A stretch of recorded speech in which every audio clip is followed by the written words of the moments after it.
Legal, estamos de volta aqui com Antenados na Geral. Acho que os caras ficam ligados, aí bota uma musicalidade primeiro, é Lincoln Lira aqui no Antenar. Aumenta o som aí, meu bom. Ó, gostei, coisa boa. Legal, a gente está com uma telespectadora, a Francineide, lá de Fortaleza, no Ceará, na linha. Alô, Francineide, tudo bem? Alô? Alô, Francineide? Alô? Acho que caiu. Daqui a pouco volta, né? A gente, Bispo Alexandre, quer falar? A gente falava sobre esse fato que a Beatriz Carvalho escreveu para a gente, dizendo que as igrejas deveriam ter mais eventos, né? Uma especificidade de uma conversa, de uma reflexão, talvez em congressos, eu citei um retiro, falando sobre esse tipo de assunto, né? A igreja ela chegou num ponto muito interessante, porque é chegado o momento de nós, pastores, entendermos que nós temos até um certo ponto para ir. E nós não podemos tentar cuidar de coisas que a gente não sabe cuidar, não é? Então, existe um instituto aqui no Rio de Janeiro, no Brasil, né? Que é o Instituto de Psicólogos e Psiquiatras Cristãos. Ah, eu já estudei com um cara desse. Eu fiz um curso eu estudei com o Fábio Damasceno. Muito bom. E, na verdade, um curso de psicologia pastoral, mas mesmo assim eu não me sinto apto para mexer em algumas situações. Eu acho que a igreja, que ela está chegando em todos os lugares, em todos os pontos, para todas as classes sociais, não é? Hoje você vê pessoas que você jamais imaginaria na sua classe social falar que está declarando Jesus como Senhor e Salvador. E essa igreja ela precisa entender que o conhecimento técnico é importante. Então, o que nós vemos, como você falou, são às vezes pastores que dizem assim, a Bíblia fala de tudo. O importante é o seguinte, a Bíblia fala de todos os assuntos, mas em nem tudo, e nem todos os assuntos, ela é tão clara ao ponto do pastor, às vezes que fez lá o curso dele de teologia de 4, 5 anos, ele conseguir tratar a pessoa em um certo ponto. Porque o que acontece também é que chega em certos assuntos que se o pastor ele continuar insistindo, ele vai botar na mão do demônio aquilo que não é. Ele vai dizer o seguinte, meu irmão, tu está endemoniado. Tu tá com demônio no corpo. E a luta, não é? A competição, ela é desigual. A pessoa vai muitas vezes ao culto 2 vezes na semana. Quando vai? Quando vai? Tem gente que vai só o domingo à noite. Se vai de manhã, ele não vai de noite. E assim sucessivamente. Ela vai uma vez só na igreja. E durante toda uma semana, ela tem internet, ela tem TV a cabo, ela tem os amigos, ela tem tudo. Que vem, o nível de informação é tão grande que, só para você ter uma ideia, uma criança hoje de 6 anos de idade, ela tem mais informação do que tinha, por exemplo, o imperador de Roma na época de Jesus. Caramba. Isso para você ver. Então, para chegar para um adolescente hoje, um pré-adolescente de 12 anos, e você querer falar algumas coisas com ele, com a sua realidade, com a sua cabeça, você vai complicar a vida dele. Então, a gente precisa entender que o técnico ele precisa ser trazido para a igreja, para ser trabalhado. Claro, como disse os pastores aqui, você não vai pegar um camarada que passou a vida dele toda, a formação dele na faculdade de sexo, drogas e rock and roll, e continua nisso. Você vai levar para dentro da igreja, o camarada vai acabar com o teu rebanho. Uhum. Tem mais um e-mail aqui da Nanda Almeida. Ela diz assim, sou de Manaus, um abraço aí para a galera de Manaus, e passei casada apenas 20 dias. Casada e meu esposo faleceu em um acidente de carro. Hoje estou mal e procuro uma resposta de Deus e não encontro. O que devo fazer? Me ajude. Um relato assim de ajuda, né? Uma vez eu estava numa reunião de grupo, assim, uma senhora falou que ela não aguentava o fato de ter perdido o filho assassinado. E o Senhor me mostrou claramente assim uma questão de idolatria ao próprio filho. Às vezes também a gente precisa...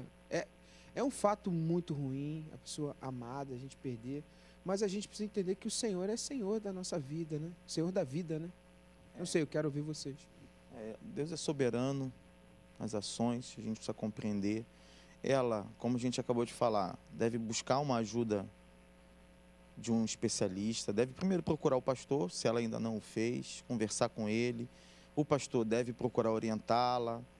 Mas é uma situação difícil para a pessoa vencer. Uhum. Ela precisa continuar firme com Deus, sua fé, e buscar uma ajuda psicológica, buscar um psicólogo que possa conversar com ela, que possa orientá-la, para ela vencer esse momento. Sem dúvida, é um momento de muita dor, de muita dificuldade, Mas ela tem que permanecer firme, primeiro na fé, em Deus, sabendo que Deus é soberano, como você disse, Ele é o Senhor, Ele sabe de todas as coisas, Ele sabe do amanhã que nós não sabemos, Verdade. mas ela pode e deve procurar ajuda. Ô, Lincoln, a grande verdade é que nenhuma palavra vai ser capaz de trazer o consolo que ela precisa. 20 dias, não é isso? Então, 20 dias, eu fiz um funeral uma vez e eu vi muita revolta por parte da família nesse funeral, vi muitas pessoas chegando até a blasfemar contra Deus. E Deus me deu assim uma palavra, pode ser até uma coisa meio poética, mas eu entendo assim. Eu falei o seguinte: olha, o jardim é de Deus e Ele colhe a rosa que Ele quiser. Quando você tem um jardim, você vai lá e pega a rosa que você quer pegar. Claro que eu perdi minha mãe, tá certo que minha mãe já estava com 83 anos, mas minha mãe estava indo para a igreja de tarde e ela foi atropelada numa rua deserta praticamente, com uma senhora aprendendo a dirigir, e a minha mãe com a Bíblia na mão. E até hoje eu tenho essa Bíblia com as manchas do sangue da minha mãe. E a minha mãe foi atropelada, morta, né, com a Bíblia na mão, com o sangue dela ficou na Bíblia. Eu tenho ontem até fui pregar com essa Bíblia. E eu fui para o enterro da minha mãe, enterrei minha mãe, saí dali, fui na casa da senhora que tinha atropelado a minha mãe. O Espírito Santo me tocou para ir lá, fui na casa dela, sentei com ela e perguntei o que houve. Essa senhora aprendendo a dirigir sem a mínima condição, não sabia realmente, ela passou no quebra-mola, se desesperou e passou por cima da minha mãe. E eu fui ali, orei por ela e o Espírito Santo me consolou naquele momento. Mas já estava com 83 anos, não importa, quem tem um familiar pode estar com 200 anos, a gente quer do nosso lado. Eu entendo que ela estava começando a vida dela, mas que ela possa fazer como Jó. Jó disse: Deus me deu e Deus tomou. Louvado seja o nome do Senhor. Tem coisas que não... Deus não vai nos responder, e ela está passando por um momento em que as lágrimas vão cegar basicamente a sua visão. Então, como diz a palavra, tem tempo de chorar e tem tempo de não chorar. Então ela está num momento de choro, está num momento com muita dificuldade, ela ouvir alguma coisa vai ser muito difícil. Só mesmo o Espírito Santo vai fazer esse trabalho. O pastor, as pessoas da igreja precisam, esse é o momento da igreja. Cobri-la com oração, estar junto, presente, não é? Ela ouviu aqui um testemunho fantástico de cristianismo, isso é cristianismo, né? Qualquer outra pessoa ia, sei lá, tentar qualquer outra coisa, processo, ia receber um dinheiro que não ia trazer a mãe dele de volta, mas como ele disse, se a mãe tivesse 300 anos de idade, ele ia querer que ela vivesse mais 300, não é? Então, é muito difícil ela perder o marido aos 20 dias de casada, mas Deus sabe. E essa questão também que a gente precisa entender. Nós somos, quando a palavra diz que nós somos servos de Cristo, e nós somos pessoas que estão buscando Ele como o exemplo, né? Não foi à toa que Judas vendeu Jesus por 30 moedas de prata, porque aquele era o valor de um escravo. E Jesus disse que ele veio para servir e não ser servido. Naquele momento ele era também o escravo daquela missão dele. E nós, como servos de Deus, nós somos escravos, a gente não tem que fazer muita pergunta. Eu sei que para ela é muito difícil. Também quando perdi minha mãe foi muito difícil, muito complicado, porque era a única pessoa que estava mais perto de mim. É muito difícil, mas é aquela história. Deus deu, Deus tirou, e para nós que somos cristãos, bendito seja o nome do Senhor. Em breve a dor vai passar. Às vezes a gente tem uma forma de viver, a maioria das pessoas, até nós cristãos também, que a gente parece que se esquece que as coisas, na nossa maneira de acreditar, são eternas, né? Também tem isso, né? É que vivemos aqui nesse mundo como se fôssemos ficar aqui para sempre.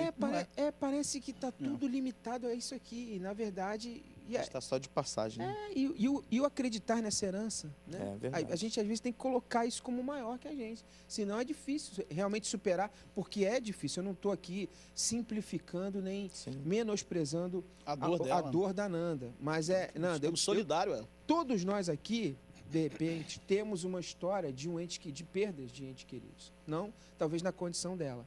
Mas temos perdas e a gente tem que entender que o Senhor é Senhor e é soberano. Né? Verdade. Tem uma outra pergunta aqui, da Ruth Zanchini. Favor que me respondam essa pergunta. Sou casada há 49 anos. Agora, de repente, a cunhada do meu esposo, porque o irmão dele morreu, está querendo destruir nosso casamento, afastando ele da nossa casa, querendo ter um relacionamento com ele, causando sofrimento para toda a família. Me responda. Deus destrói um casamento para construir outro? ele permite que essa cunhada, usando coisas ligadas a maldades, afaste e destrua meu casamento? Agradeço a resposta. Absolutamente não. Eu não sei que tipo de evangelho ensinaram a ela, não é? Mas acabou se tornando uma frase muito bem dita, muito bem falada por todo mundo, que o que Deus uniu, o homem não separe, não é? Então, eu não sei o que ensinaram a ela, mas se ela ainda tem alguma possibilidade de acreditar que isso é alguma coisa de Deus, ela pode esquecer isso, porque Deus não tem nada a ver com isso aí. Agora, o que ela vai precisar de verdade é sentar e conversar com o marido, porque toda e qualquer coisa que acontece e todos os acontecimentos daqui por diante, ele é que vai ser a pessoa que vai fazer e permitir acontecer ou não, ele vai impedir ou não, não é?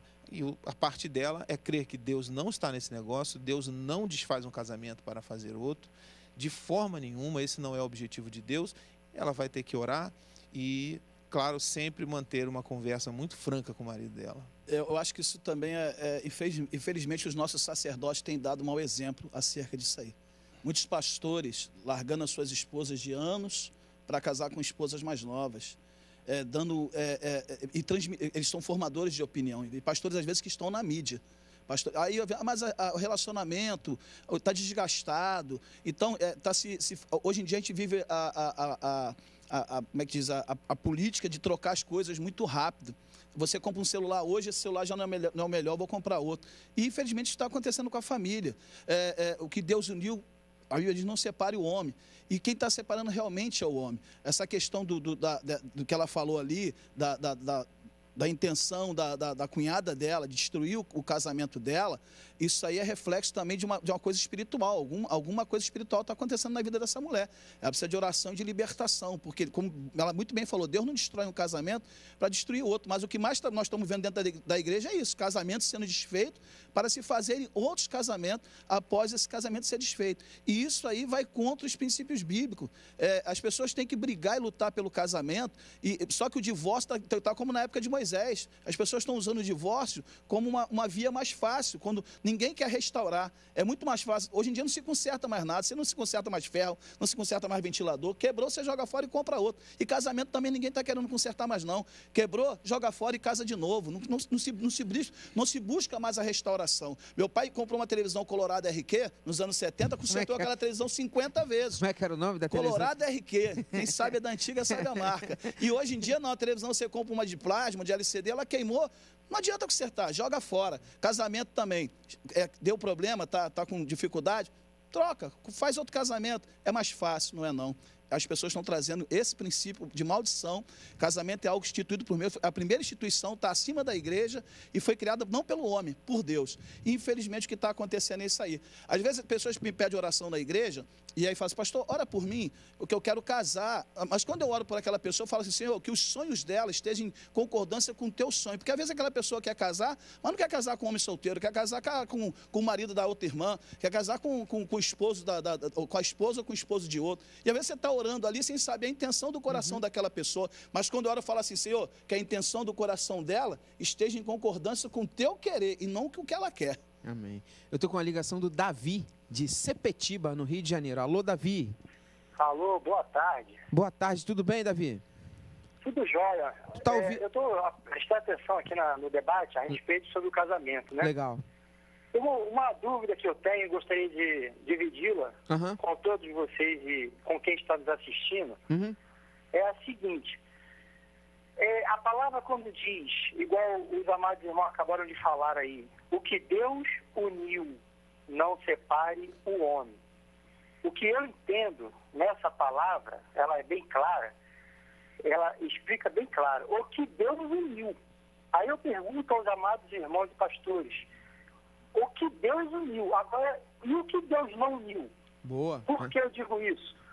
Porque eu já vi casos de uma irmã estar casada com seu marido e ela estava com problemas no seu casamento e sempre falavam para ela para não separar. Eles brigavam muito, discutiam muito e a ponto de ter problemas com a delegacia, com polícia, e sempre falavam que não era certo ela separar. E aconteceu uma tragédia, porque o marido dela matou ela esfaqueada. Meu Deus. E aí ficou essa dúvida, o que Deus uniu, será que Deus uniu esse casal para chegar ao ponto desse marido vir a matar ela? Seria melhor ela ter separado ou não?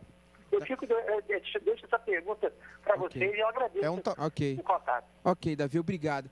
Eu vou para o intervalinho rapidinho, mas na volta a gente vem com essa colocação do Davi e eu passo a palavra para o pastor Isaías, foi o único que não falou, né? Passo a palavra para o pastor Isaías e a gente volta com Antenados na Geral. Então segura que a gente já volta. Aqui tem cenas do próximo capítulo e boa. Então volto já, Antenados volta já.